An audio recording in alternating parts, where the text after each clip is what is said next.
Hey guys, welcome back to my channel. Today I'm going to be showing you how to make my famous double dark chocolate gluten-free cookies.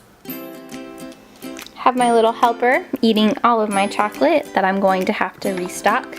This is dark chocolate chips that I will be using in this recipe today.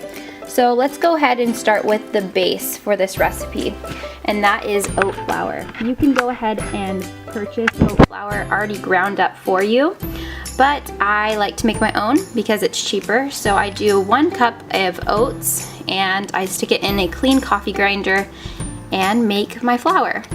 This is 1 cup, and then over here I have 3 tablespoons of gluten-free all-purpose baking flour. You can use any brand. I prefer using Bob's Red Mill, but today I'm using Simple Truth brand. There's also half a teaspoon of baking soda in here, 1 egg. You can make these vegan easily by switching out the 1 egg for a flax egg.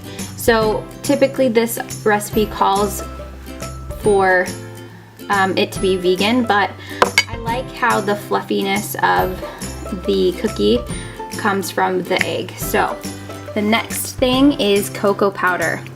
For this, I'm using 1/4 cup of cocoa powder.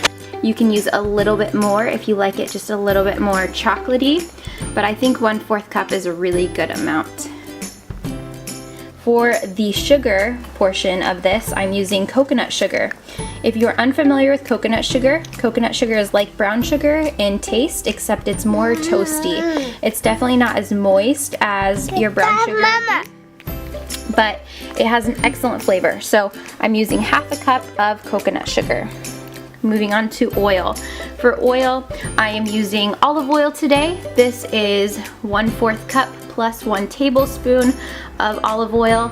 I have made successful cookies with avocado oil. I really like the flavor and I like the healthy fats that you're getting out of it. And the last but not least, this is maple syrup. So I'm doing 1 teaspoon of maple syrup. You can also use vanilla extract, but maple syrup is what I had on hand, so this is what I'm doing. And then of course, your dark chocolate chips.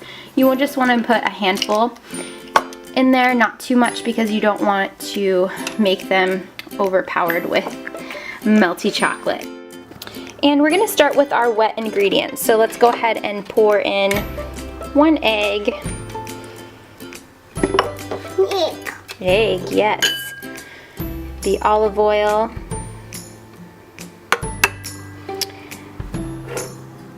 Maple syrup or vanilla extract.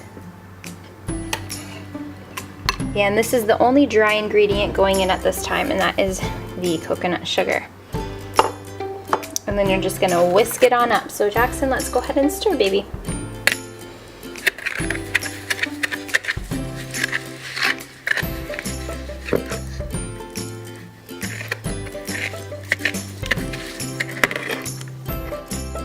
Keep stirring.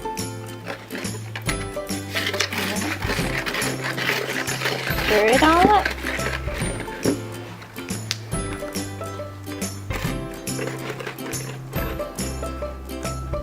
Good job. You gotta mix it really nice. Next, we're gonna do all of the dry ingredients. So the oat flour, all of this. Not yet, baby. Oh, okay, Jackson's putting the chocolate chips already. That's okay. And cocoa powder. So we're gonna stir all of this until it is well blended. Is that fun?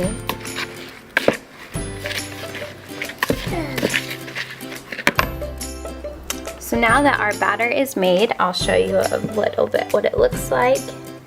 It should be pretty moist. If it seems too moist, oh, thank you, Jackson. If it seems too moist, just add a little bit more oat flour and you should be good. But we're gonna go ahead and start spooning this on to, yep, Jackson's already starting for me. Spooning this onto some parchment paper, and we have the oven already preheating at 400 degrees.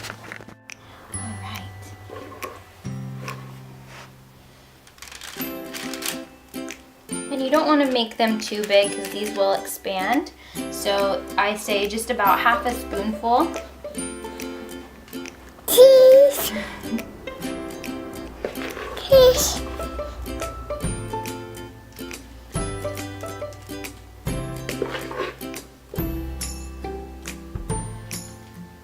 Hey Jackson, you want to help mommy?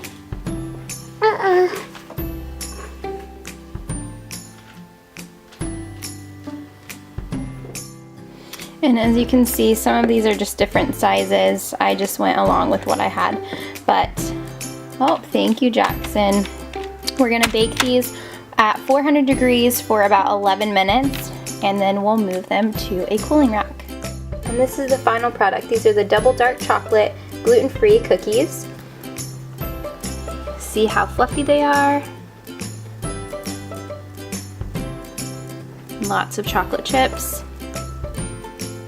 And you can't even miss the gluten because they are so good.